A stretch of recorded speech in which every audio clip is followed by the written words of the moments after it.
बदल दिया है। तो आप कह रहे हैं लॉ एंड ऑर्डर के अलावा ये बहुत बड़ा मुद्दा रहा है। दोनों मुद्दे, लाभार्थी आपके दोनों, हमारे लाभार्थियों का जो स्केल है जी, वो चुनाव को बदलने के लिए बहुत महत्वपूर्ण है और स्पष्ट दिखाई पड़ता है। 70 साल तक मेरे घर में किसी ने कोई सुविधा नहीं बढ़ाई। मोदी जी ने 5 लाख का कार्ड भी दे दिया, जिससे 5 लाख तक का सारा खर्चा मेरे हेल्थ का बिल आज भारत सरकार चुका रही। ये बहुत बड़ी बात है भाई। तो आप कह रहे हैं कि चुनाव धर्म और जात से ऊपर उठ सकता है इस बार? उठा हुआ ही है। तो फिर धर्म और जात की इतनी बात क्यों हो रही है?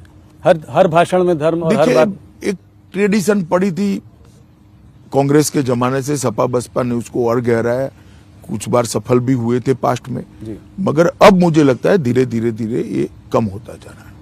अगर थोड़ा सा आंकड़ों पे एक नजर डालें तो आप जब पिछले चुनाव में 40% से ज्यादा वोट आपको मिले थे, बाकी बीएसपी और एसपी को कुछ 22 के आसपास दोनों को वोट शेयर था।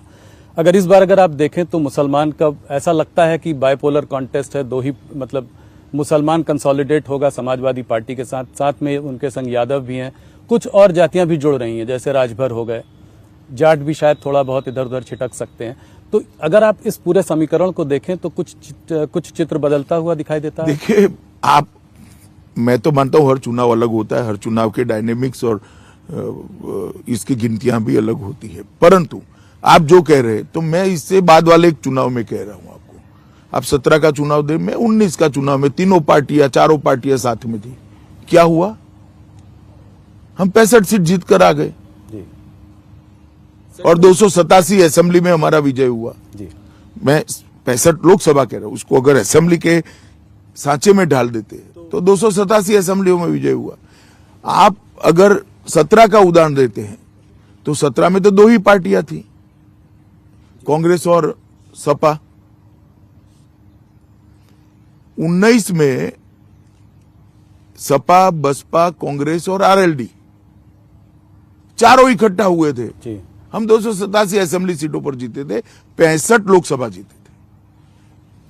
पॉलिटिक्स ऐसे नहीं चलती, 1+1 2 नहीं होता, कई बार 11 भी हो जाता है जी।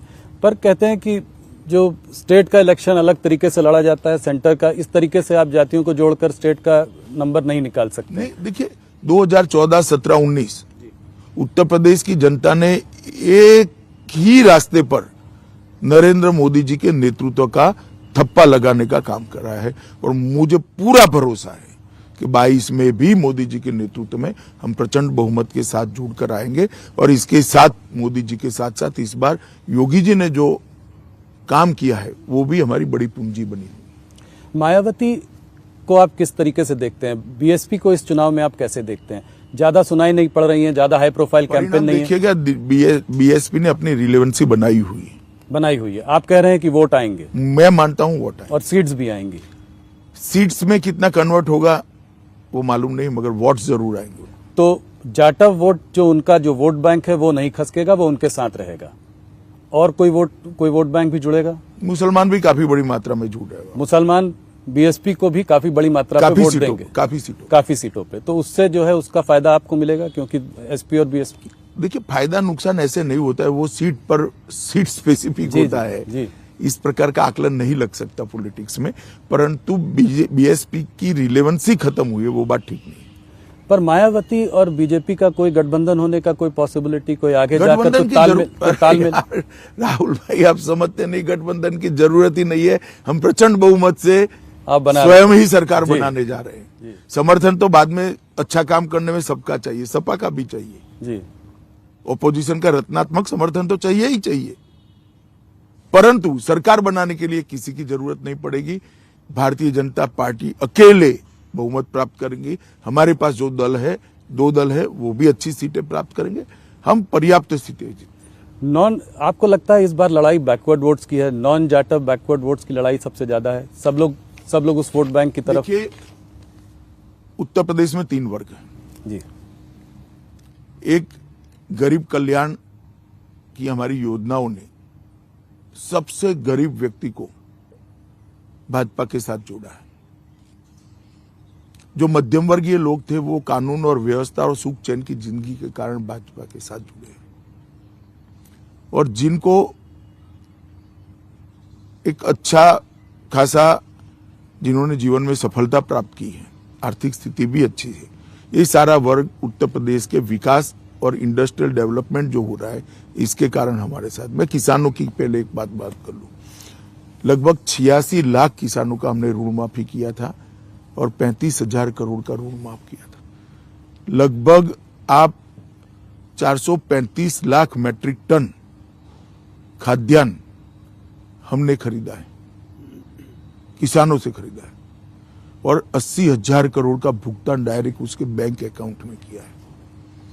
2,84,00,000 किसानों को प्रधानमंत्री किसान सम्मान निधि सीधी इनके बैंक अकाउंट में जाती है, हर साल 6,000 रुपया और 32,500 करोड़ रुपया आज तक मोदी जी ट्रांसफर कर चुके हैं।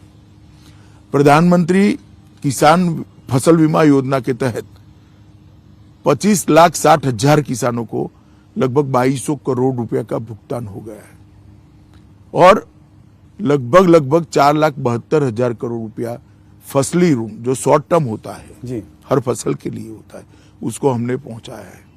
लगभग 2 करोड़ किसानों को किसान क्रेडिट कार्ड पहुंचा है और आज इसका परिवर्तन क्या हुआ देखिए।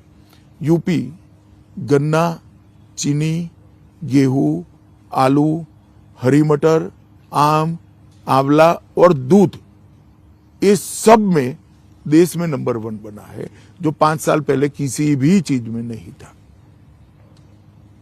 अब अखिलेश जी कह रहे हैं कि मुद्दों से भटक रहे, भैया हम तो नहीं भटक रहे, आप इसका जवाब दो। आपके समय में गन्ने का प्रदेश होने के बावजूद भी क्यों नंबर 1 नहीं थे?